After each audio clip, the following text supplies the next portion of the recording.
everyone, welcome back to my channel. So today's video is going to be all about the admissions process at the University of Bristol. So if you've not watched any of my videos before, then I'm currently on a gap year and I have actually applied through UCAS twice now. So I applied the first time while I was in sixth form, and I then had a little bit of a change of heart and decided I wanted to go for a different course, a different university, and I ended up taking a gap year and reapplying for something slightly different. And if you want to hear a little bit more about all of those decisions and where I've applied to and that kind of thing, then there are videos on my channel explaining that if you're interested. But anyway, in short, I actually ended up applying to Bristol both years. This is the only university that I actually decided to apply to both times, and it was for a lot of different reasons, partly academics, partly the location, the city, lots of different reasons. But because of that, I feel like I've got a relatively decent grasp of what they're looking for in an application and what makes a successful applicant, and I wanted to share that with you guys today. So being on a gap year, this year I actually had a lot more time to kind of research into different universities, different courses, and just think things through a lot more thoroughly. And one of the things that I did that I found super helpful was I went online and I searched up the admissions policies of individual universities I was considering and had a look at actually what kind of things they were looking for in an applicant, what aspects of the UCAS application they were most interested in, and this really helped me to get a really good idea of what certain unis were really looking for from me and what was most important for me to include in my reference or my personal statement or anything that I was applying with. It just gave me a good idea of what certain things might sway specific universities. So for Bristol, the thing that I very quickly found out was that they're very much focused on grades. Not really anything else seems to matter to them that much, and I'll delve into that in a minute. This does have the exception of the usual candidates of dentistry, medicine, veterinary, and I think there might be another one that's slightly different, but I can't remember it. I'll put it on the screen now if there is another one. But other than those, generally every other course at Bristol follows the same admissions policy. So what happens is they'll take in, obviously, your UCAS application when they receive it. They look at your A-level predictions or your grades and your GCSE grades, and these then get ranked and weighted. Either they'll be weighted with a 80% weighting on A-levels and 20% on GCSEs, or 70% on A-levels and 30% on GCSEs. Basically, those weightings will all be added up together and they'll give you some kind of total score, I imagine, and that is then ranked against every other applicant for your course, and they'll use this then to decide who gets the offers and who gets rejected. And obviously, if you're right at the top, you're going to get an offer pretty soon. If you're right at the bottom, you'll probably get a rejection relatively soon. But a lot of people that are stuck in the middle tend to get put on hold. This is what I've seen quite frequently. Both years I've known people in person and also just seen it quite widespread online, that a lot of people send in the application and within a few weeks they're being told their application has been put on hold. And if this happens to you throughout the process, it's nothing to worry about. I've seen so many people still get offers from this, but what it means is that you're probably somewhere in the middle of this ranking, and they don't yet know how many spaces they're going to have left to be able to offer places to people in your situation. So they're just waiting for more applicants to come through so that they can compare similar applications and see which kind of people they actually want to admit. So hopefully that makes sense a little bit. They basically are just waiting until they've got more evidence on who is going to be best fitted for their course amongst people who are ranking similarly, if that makes sense. So then what happens is, as I say, if you're right at the top or right at the bottom, you will just be either accepted or rejected purely based on your grades. And if you're stuck somewhere in the middle, there's a lot of people with similar applications. That is the point that they'll then refer to your personal statement. So they'll look at your personal statement and also your teacher's reference to have a look between people who are ranking pretty much the same and see if they've got a preference over who's maybe written a stronger personal statement in terms of what they're looking for, or who seems like they're going to be more committed to the course or better suited to Bristol as a university. And that is how they then distinguish between these applications and work out, okay, which people are going to get offers and which people are unfortunately going to get rejected.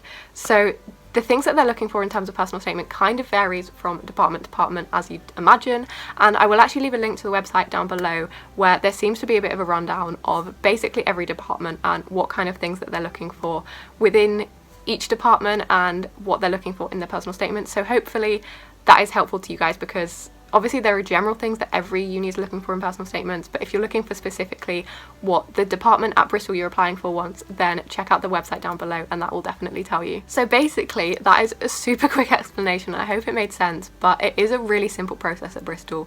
Effectively, they receive your application, they get your grades and they weight them according to whatever weightings that department uses, rank them against every other applicant, and then either they can make you an offer or a rejection straight away, or they'll leave you waiting for a little while until they can compare similar applications, and at that point they might use personal statements to then decide who they want out of a group of people.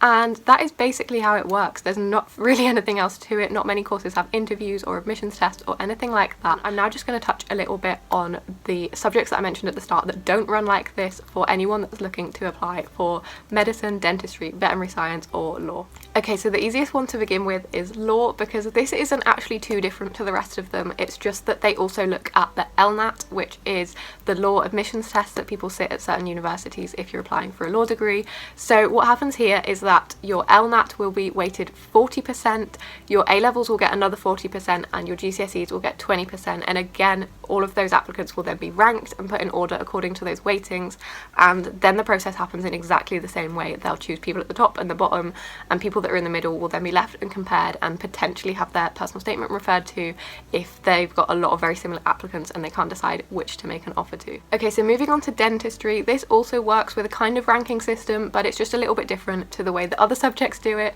So initially they will rank you 15% on GCSEs, 15% on A-levels, 35% on your personal statement, and 35% on your UCAT, which I think is the University Clinical Aptitude Test, I think, but I'm not too sure.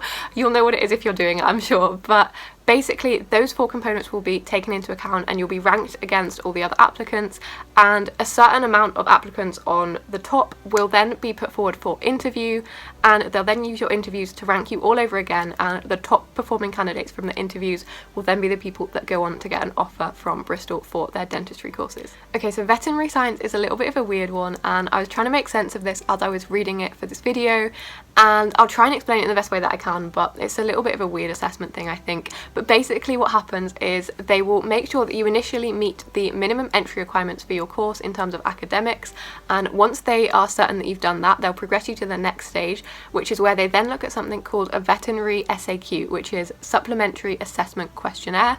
And there are two sections to this. So section A is about work experience, and you need to tell them about the work experience that you've done prior to your application, and they request that you've done a week's work experience in a veterinary practice and a week's work experience in an animal related environment. So I guess this could be somewhere like an animal shelter, maybe something like that.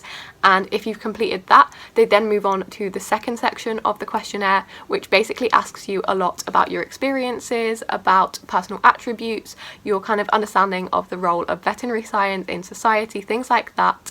And they basically just use that as the only thing that they then use to assess your application, and the people that they believe give the strongest answers will go on to get an offer from the university. And then finally we have medicine, and I'm definitely not the best person to talk about this. I've not applied for medicine. I had a few friends that did, but that definitely doesn't make me a qualified person to talk about this kind of thing. So I will very briefly explain what I found on their website, but I'm sure there are much stronger videos across YouTube that talk specifically about medicine applications that are probably worth the watch, because as I say, I'm no expert on this.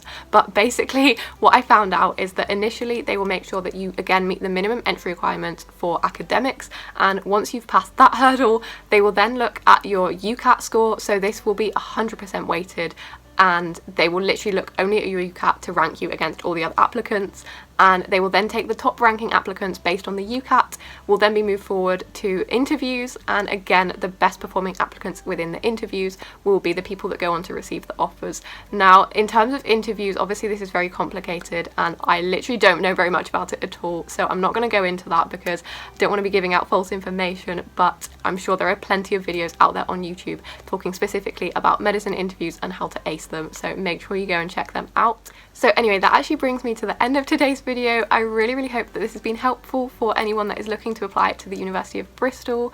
I absolutely loved the campus. It's gorgeous, it has some really pretty buildings. The city is really nice, it has a really nice vibe to it, and I think anyone that ends up there will have a really great time there. I'm sure you will really enjoy it. But in the meantime, I hope this has been helpful for helping with your applications, and let me know in the comments if you are considering applying to Bristol and what course you're going for there. And if you've enjoyed this video, don't forget to give it a massive thumbs up, and if you want to see more content talking about sixth form, A-levels, applications, uni applications, that kind of thing, then make sure to subscribe, and I will see you next time with a brand new video. Bye!